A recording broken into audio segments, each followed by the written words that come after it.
How much Kobe are we going to get in this? I think there's a good amount of there's a really strong amount of Kobe. I think that when we got to, there's two sides to it. Yes. One is that me and Shaq had a pretty honest conversation about Kobe not being with us anymore, feeling like what he went through with Kobe was in one instance what he felt personally and what their interaction was and what their relationship. And then there's this whole world of how the outside world told their story and how they utilized, both Shaq and Kobe, utilized the media to shape narratives, you know? But Shaq made it very clear to me, he's like, Kobe's not with us anymore, and this is 20 years ago. And there's a lot more to not only our relationship, but my experience as a basketball player that I want to make sure has weight. And then me as a filmmaker, it was also important for me to say, I approach this as honest as possible.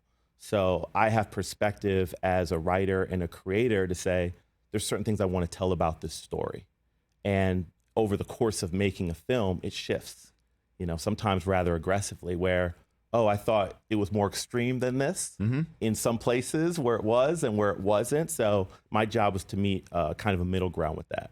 But to be transparent, we also got to a point where we had a certain amount of their story in the film, and Kobe's family essentially requested that we reduce the amount of Kobe we have in the film. Why? I'm not totally sure, but out of respect for their wishes, we did it. We went ahead and we complied. I think that it's important that, you know, when I come into a project like this, there's only so much I know. And even though I spend a lot of time with Shaq, there's his entire life I haven't had this interaction with him. So when I come into these projects and then I spend a year turning it into a film, there's certain things I may say is important for me as a filmmaker, but I'm dealing with humans. I'm dealing with people who have a lot of history and feelings and emotions and perspective that I don't understand. So it's my job just to respect that.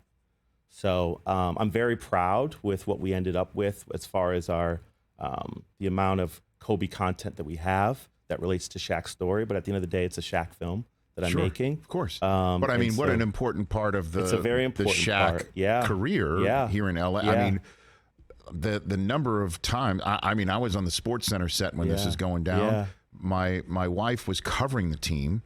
And she adores Shaq. I mean, my God, he's one of her favorites. And I just remember when, you know, because, you know, I was on Sports Center at the time. He knew who I was. And when I got engaged, we got engaged, my wife and I, he saw the ring and he would just comment about the ring and how, you know, and it just, he was just always part and parcel of the fun, the joy, and the interesting level. But to have a front sheet, the story she would tell, but Shaq and Kobe, I mean, that was it. Phil, Shaq, Kobe. Absolutely. For a long time. I mean, they played together for 8 years, you know, and there was some pretty vocal stuff about kind of their tension. Afterwards as well. For a long part of that, and then afterwards as well. So, and we cover it. There's a lot that we talk about that I felt was sufficient because the most important thing for me in the amount of Kobe that is in this film is that we never diminish his impact. Because for me, he was such a important role, not only just watching and loving basketball as just a fan, but just his impact and his skill level as one of our, you know, most amazing performers ever.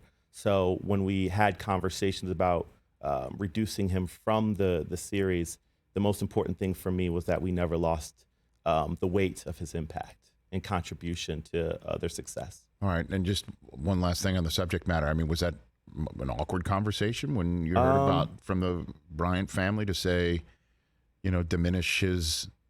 It was, you know, it was dealt in a lot of different areas. You know, some conversations I was involved in, some conversations I weren't involved when I, for the most part, experienced it from a relative distance as you look at, you know, lawyers and agents and this sort of thing. Yes.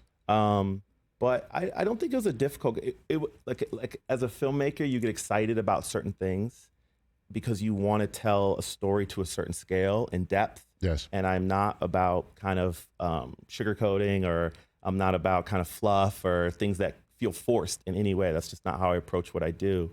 And so for me, it was, I just need to make sure that there's so many people work so hard to make this project come to life that it feels worthy of the moment and the characters that are involved. So for me, the most important thing was, because sometimes that's just the reality, right? Yes. You were excited about something, oh, that's just not going to happen. Well, so it's not your job to just say, well, we just can't make anything and we just throw it away. Sure. It's like, this is the box now that I'm allowed to be free within, and I just have to find a different way to make this come to life. Catch the Rich Eisen Show every single day on the Roku channel, 12 to 3 Eastern, for free.